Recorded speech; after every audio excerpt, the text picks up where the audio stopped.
Here we are back again, Mel and Jay, 3,000 miles apart. And this time, Mel's going to introduce another sub-theme of what we've been going through.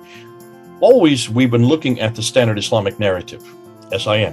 Standard Islamic narrative has always said that nobody can pray to Muhammad's tomb. Anathema, haram. And that this has been in place since the time of Muhammad himself. So the standard Islamic narrative from the 9th and 10th century has always instituted that it is haram, it is sinful, this is idolatry. You do not pray at anybody's tomb, and certainly not Muhammad's tomb.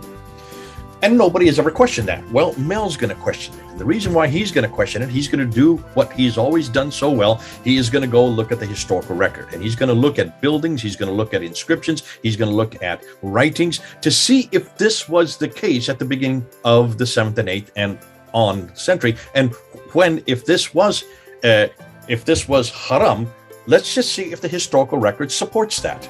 Perfectly innocent question to ask, yet perfectly important question to ask. Because we are in almost everything that Mel and Joe and Paul and Odon, and we're going to be introducing Thomas and Murad, have all found in almost every case, whenever we look at the standard Islamic narrative, we have found it to be proving wanting and to be proving wrong. So here we go again. One other tomb, in this case, to shut down. And he's going to, I think he was going to call it the slow road to a dead end.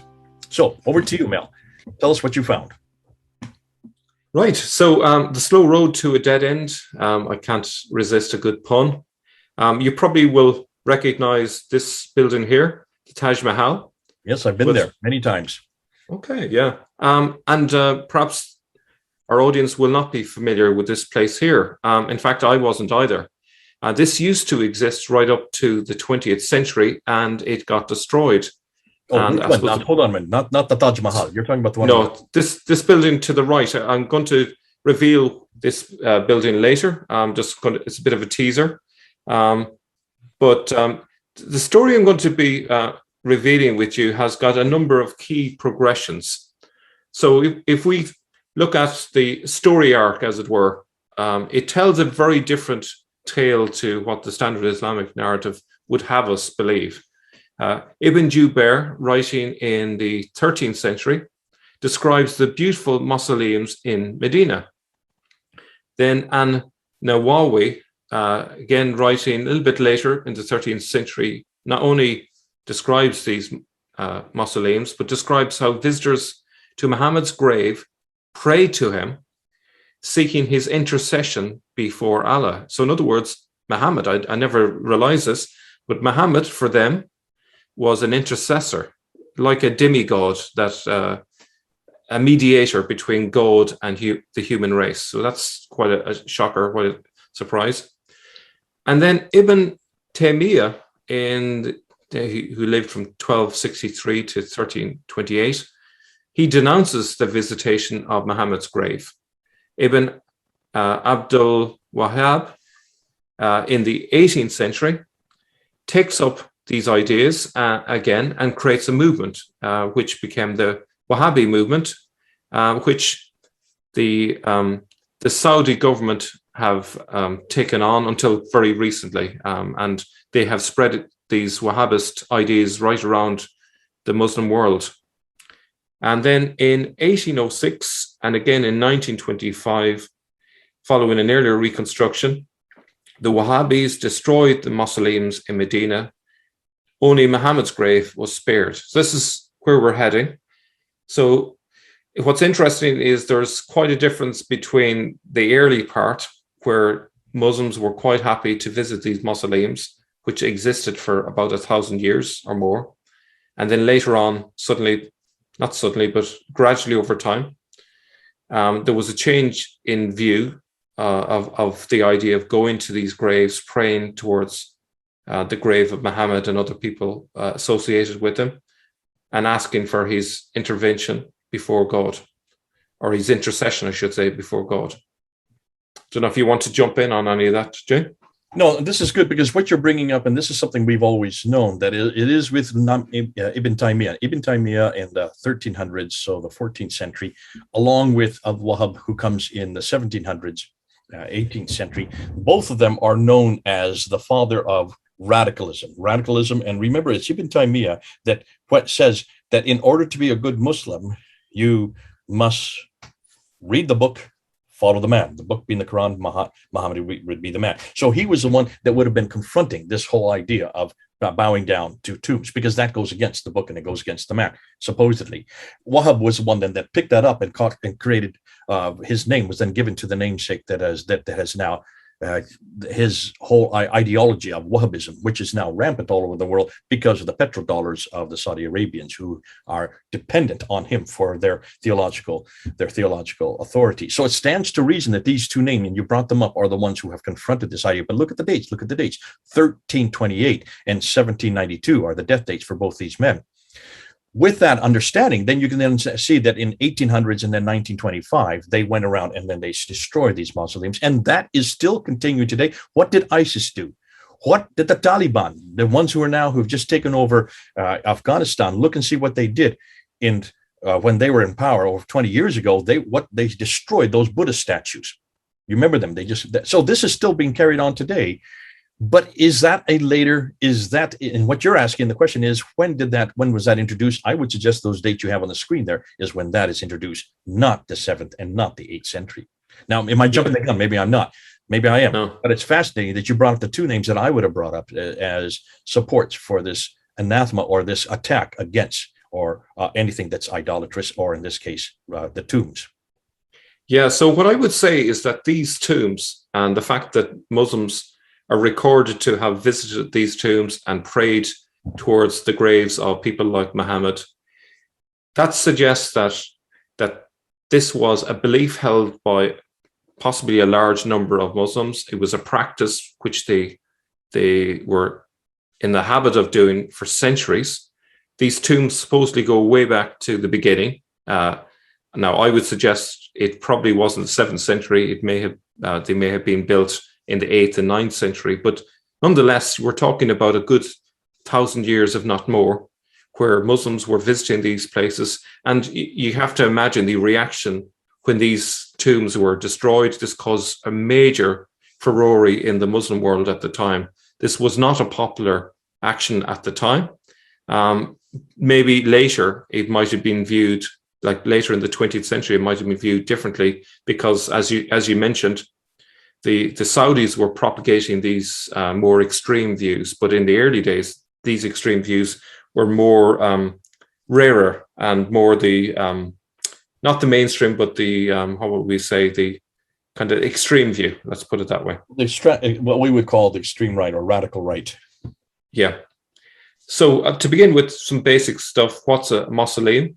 I've got this definition here, which is pretty good. It's a stately or impressive building housing a tomb or group of tombs. The great effort gone into building these mausoleums suggests these are intended to be visited. I think that's a reasonable assumption. Now, the most famous mausoleum in the world is probably the Taj Mahal. In my ignorance, put my hand up, I used to think when I saw this, because I saw that it was in India, I assumed that this must be a Hindu temple. Not a great thing to admit. But it was only really when I looked into it and it was pointed out to me, no, actually, this was created by a Muslim. I was like, what? It looks so much like it. That was built by Shah Jahan for his wife. It was actually, he was supposed to be also have been buried there as well. She is buried there. He was then taken over by his son and put into the Red Fort across the river on the other side, and could only watch it from a little mirror about this big as a reflection as it was being finished off. And when you see that, it is, well, there's no other building in the world that is quite that beautiful or as symmetrical as that. And it's one of the great 7 wonders of the world today. If you ever get to India, go see it. But if this is interesting on that very point, if you go around northern India, it's all northern India, the best architecture are always Mughal. This is called Mughal architecture, which is Islamic architecture.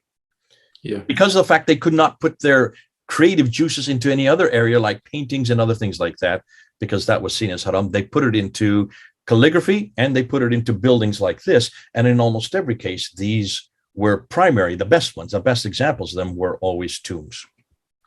Okay, so you can read that description there for yourselves. We're just going to move on from there.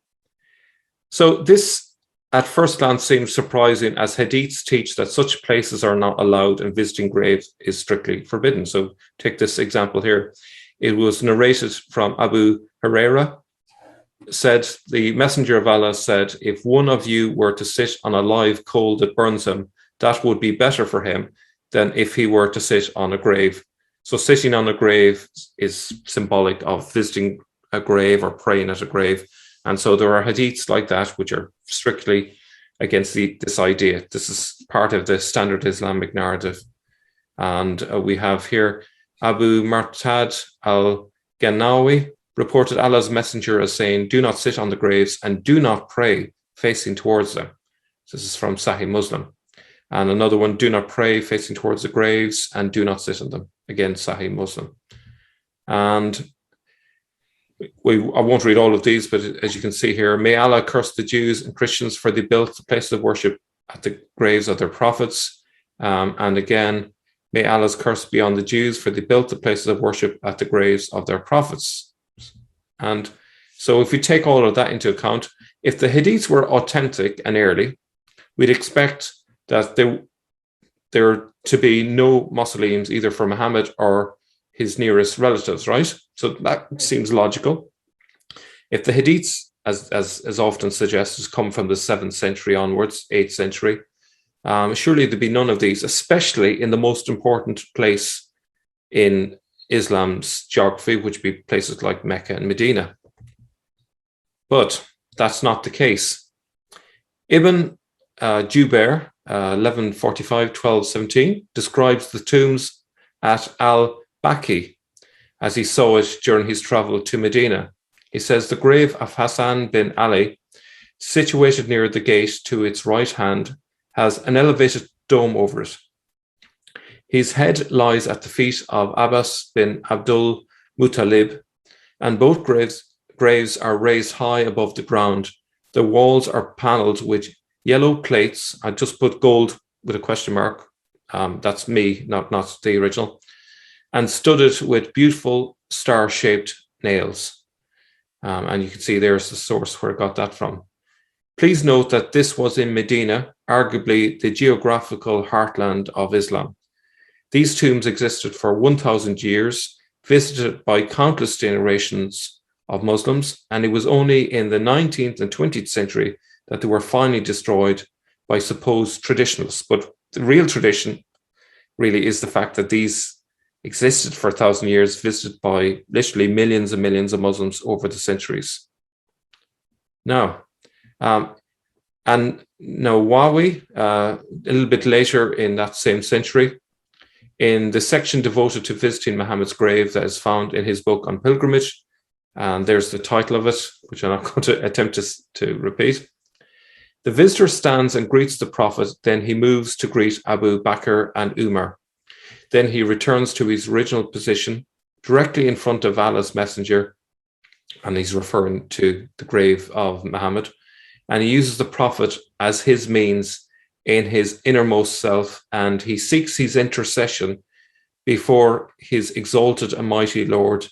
And one of the best things that he can say is what has been narrated by our colleagues on Al-Utbi's authority, and they admired what he said. As I was sitting by the grave of the Prophet, a Bedouin Arab came and said, "Peace be upon you, O Messenger of Allah.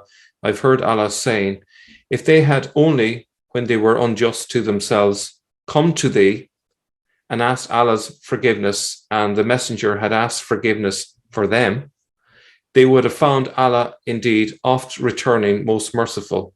So I've come to you asking forgiveness for my sin, seeking your intercession with my Lord." So you see what they're doing here is they are going to the grave of Muhammad, asking Muhammad to intervene before Allah to get Allah's mercy and Allah's forgiveness. So they couldn't go directly to Allah. They have to go through the dead body of Muhammad, essentially, to ask for his intercession. Any thoughts or reactions to that, Jay? That stands directly in contrary to Islamic belief, and certainly against the standard Islamic narrative. and any Muslim who's reading this would shudder in disbelief that this would be something that is being written in this case, the 13th century, that late. And yet there it is. It's from An-Nawawi himself. So it looks like this practice was quite prevalent, certainly up until the 13th century. Yeah.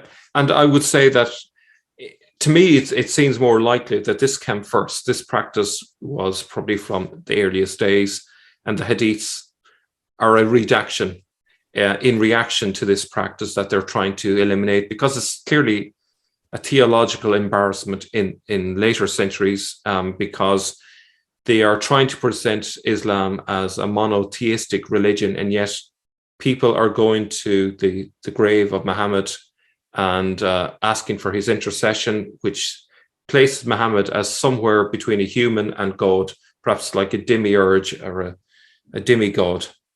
So obviously this is embarrassing, and they're trying to get rid of this.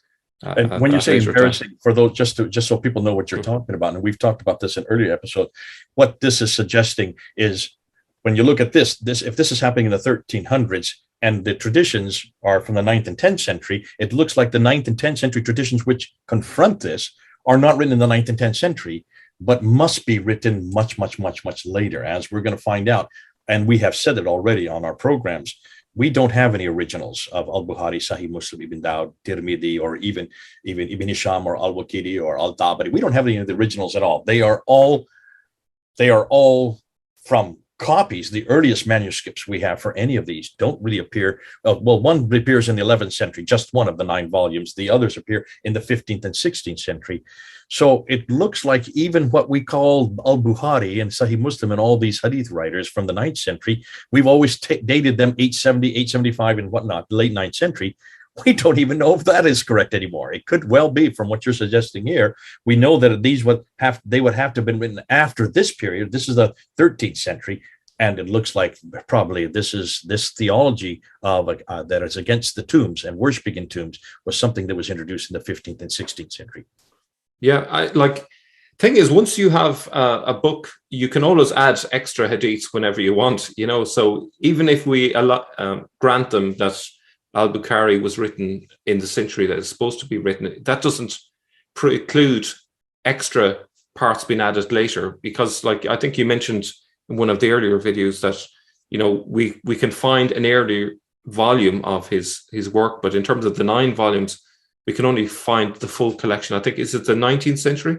No, we get the 16th century is when the other 8 are then we are able to trace it back to. I mean, this is a whole area that we haven't really unpacked on our in our channel yet, and we need to do this. And maybe we need, Mel, this may be something that you and I can really do, and that is when do these standard Islamic narratives, we're always claiming them for 9th century. When do we find that they're the first manuscripts for any of these materials? We've talked about this in the Quran. We've gone through that the manuscript for the Quran is in and of itself troubling, because they don't even begin to appear till 705 and later. Why aren't we doing the same thing with the Hadith? Because the Hadith, though are claimed from 9th century, the manuscript for the Hadith do not appear, except for the 1 volume in the 11th century. The others don't appear until the 15th and 16th century. Yeah.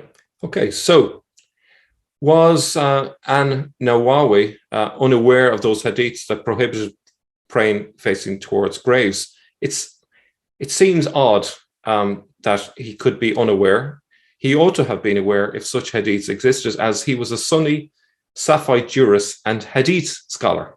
So if you can't get more expertise than that in terms of hadiths. So why is he contradicting the hadiths if these hadiths actually existed, those particular hadiths?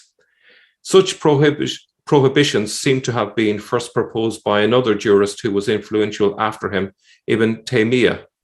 However, his innovative ideas were rejected at the time, and it was only in a much later period that they were taken up again by Ibn Abdul Wahhab. Now, it's interesting that Ibn Taymiyyah's ideas were so radical and so different to what the public believed in that it got him in trouble. So, for example, here, let me just jump to this point here. Ibn Taymiyyah spent a large portion of his life in prison for his teachings. His last imprisonment was caused by his issuance of a legal opinion reportedly denouncing the visitation of the Prophet's grave. So it's hard to believe that there was an earlier hadith that's prohibited the visiting of graves, because why would people react so strongly to this novel teaching if this was actually just representative of what people always believed? His ideas seem to be so out there that people thought his ideas were dangerous. They were bid'ah, I think the word is, a novelty. And, he says, it is obligatory to destroy the structure constructed over the grave, and after gaining power for their destruction, it is not permissible to reinstate them even for one day. So the people reacted really badly to that. They considered him way too radical, and he didn't have popular support for his ideas. Now, Ibn Taymiyyah was defeated by his opponents, the ulama of Egypt and Syria, and died in prison together with his legal opinions condemning grave visitation and the belief in intercession.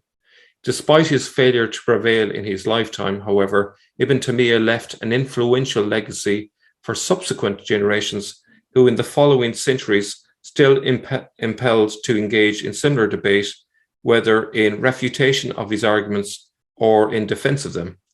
His spiritual legacy found a fertile ground in the person of Al-Wahhab and has also been appropriated by today's Salafis. So this is really key in terms of understanding what's going on in today's Islam. However, it took a long time before Ibn Taymiyyah's ideas in the 14th century would be taken up again and then put into action in the 19th and 20th century. In all, it took 500 years before his ideas led to the destruction of mausoleums dedicated to Muhammad's closest companions, and very nearly led to Muhammad's grave being destroyed. And now I just put a little note there. These are presumed by Muslims to be their graves. Again, that's conjecture, that's a presumption. We don't know for certain who are in these graves, but we'll grant them the presumption. But it took a long time before people thought of actually destroying these mausoleums. And this is a picture of the mausoleums. I think this picture is from the 19th century, possibly the early 20th century. As you can see, there's quite a lot of them. Some large mausoleums and then smaller tombs on the ground. And this was Janat al-Baqi in Medina.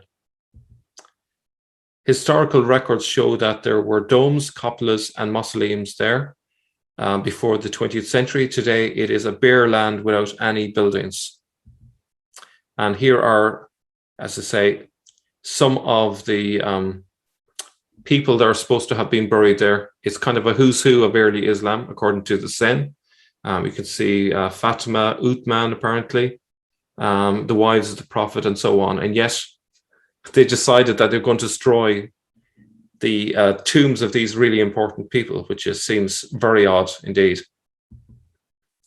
So Al-Baqi Cemetery, the oldest and one of the two most important Islamic graveyards located in Medina in current-day Saudi Arabia, was demolished in 1806 and following reconstruction in the mid-19th century was destroyed again in 1925. In 1925, Medina surrendered to the Wahhabi onslaught. All Islamic heritage was destroyed. The only shrine that remained intact was that supposed to be that of Muhammad, and that was a last-minute decision. They actually went out there intending to destroy even Muhammad's tomb, but the reaction was so hostile there to that, to avoid certain bloodshed, they stopped short in terms of destroying his tombstone, or his tomb, I should say. Wahhabis tried to carry out the demolition within a legal religious context, since they regarded the shrines as idolatrous and believed that marking graves is bid'ah, heresy, based on their interpretation of Quranic verses regarding graves and shrines. They drew from the story of the golden calf found in the Quran, where Israelites manufactured idols and prayed to them, causing God to become angry. Some Muslims see the story as a blanket prohibition against the worship of images and shrines. Now, if we assume that they're correct in that interpretation, why then were these tombs there for over 1,000 years? It seems odd. Now, on the other hand, Shia scholars used a number of different verses and traditions to support the practice of building shrines over the graves of Islamic saints. According to Shia scholar Muhammad Jafar Tabasi, the graves of Shia imams buried in al-Baqi had been revered for hundreds of years, and none of the Sunni scholars regarded the shrines as innovation. So my question to the audience is, which came first, the idolatrous shrines or the prohibition? Don't know if you want to come in on that, Jay. Well, this is fascinating. I mean, you're bringing up here something that I had never thought of before, and this is exciting by looking and seeing when the tombs were there, and the fact that the Shia have a different. The Shia, interestingly, it's the Shia who still go to tombs today, and it's the Shia who ISIS spent most of their times attacking. It was the Shia tombs in Iraq and in Syria that they destroyed, and we saw the pictures of them. They were one after another was being destroyed. Because the Shia have this practice of going to tombs, this would be another theological difference between the Shia and the Sunnis. But I had no idea that these tombs were that plentiful from the picture you're showing, and I had no idea also that they were destroyed so recently. I had no idea that this was only happening in 1806 and 1925, very, very recently, or the fact that this whole idea of tombs being bid'ah was something that was not from the 9th and 10th century. So this is new for me, Mel. Thank you for doing this, because you're proving just by looking at the context and looking at what's written, and also by looking at the buildings, and we've always said, look at the buildings, that this is a much, much later rendition, probably begun by Ibn Taymiyyah, but then not accepted during his lifetime, made significant then by the Wahhabis from Muhammad ibn Abd al-Wahhab from the 1700s. And of course, Wahhabism, as we well know, is at the foundation of most of your radical movements today. Yeah. Okay, so a summary then, I think when we look at it from bird's eye view again, I think it's really clear which came first. I would suggest that this practice of visiting tombs was something that existed right back in the early days. The tombs existed even long before Ibn Jubair spoke about the beautiful mausoleums in Medina. So he was from the 13th century. And Nawawi, I probably said that wrong, a little bit later than him, he goes into detail further and describes how Muslims prayed towards the grave of Muhammad, asking for his intervention, which doesn't sound very Islamic to me, judging at from today's standard Islamic narrative. And then we have, a little bit later than that, we have Ibn Taymiyyah, who's basically denouncing this practice. And then Wahhab, in the 18th century, he's basically taken up these ideas again. And then finally, we have just as little as, we're only talking about, what is it, 94 years ago, when these tombs were finally demolished for good. So as you can see, this is like the complete reversal of how we've understood it, that, we were told, and we have been told for years, that the Hadiths come from the 7th and 8th century and so on, and the 9th century, and that these were clear that you shouldn't visit a grave. And right in the middle of Arabia, in Medina, one of the most important cities, in fact, the second most important city after Mecca, they have all of these tombs. Where are all of the protesting Muslims for 1,000 years? Think about all of the great Muslims down through the centuries, all the scholars and so on. How come they're not even raising a furore? They're not even saying anything about it until we have Ibn Taymiyyah raising a fuss. But what happened to all the others? Why were they not saying anything against it?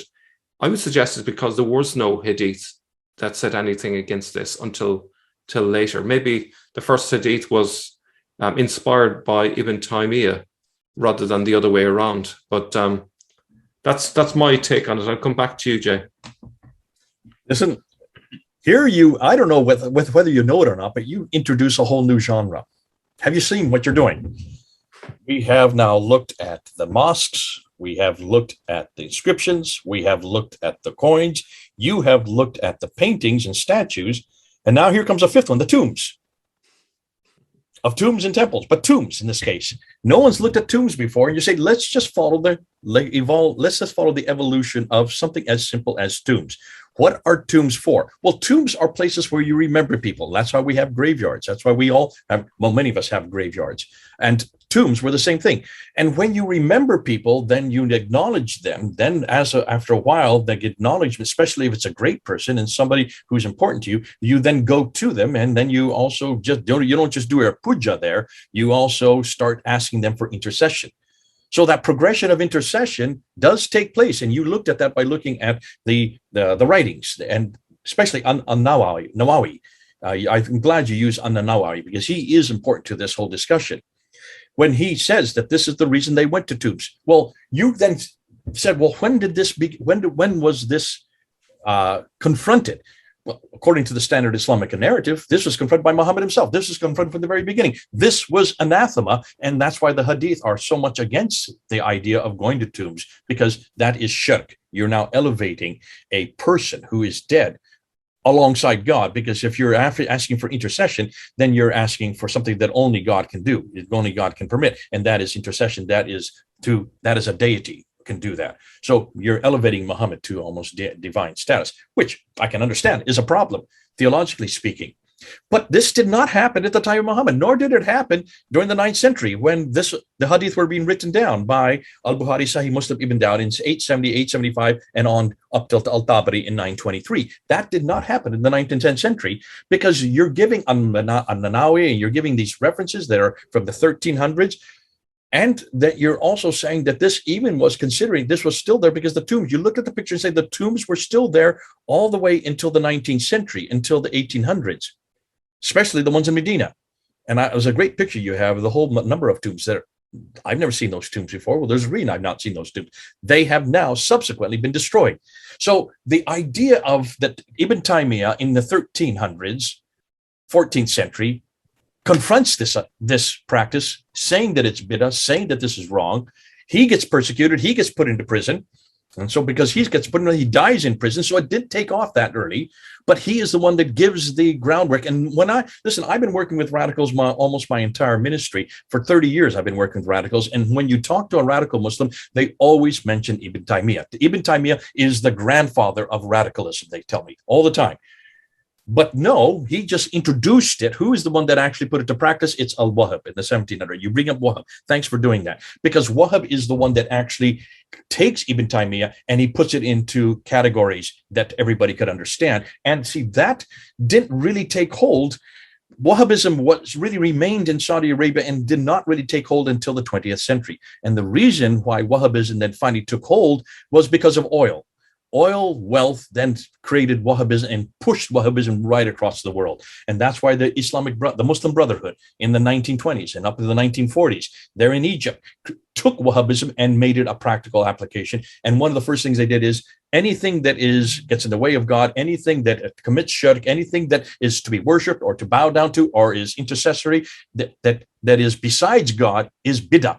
That is haram. That is heresy. And so that's why the Islamic Brotherhood coming out of Wahhabism has then created that. Now, from that Muslim Brotherhood, take a look and see who are the main players in the Muslim Brotherhood. Well, you have Sayyid Qutb, who wrote probably the best book, In the Shade of the Quran, also milestone, that really took the Quran and did what Ibn Taymiyyah had done earlier, and also what our good friend Wahhab did in the 1700s. He did in between 1956 and 1966, that 10-year period while he was in prison, he wrote and showed how that is to be applied in the 20th century. That is the textbook.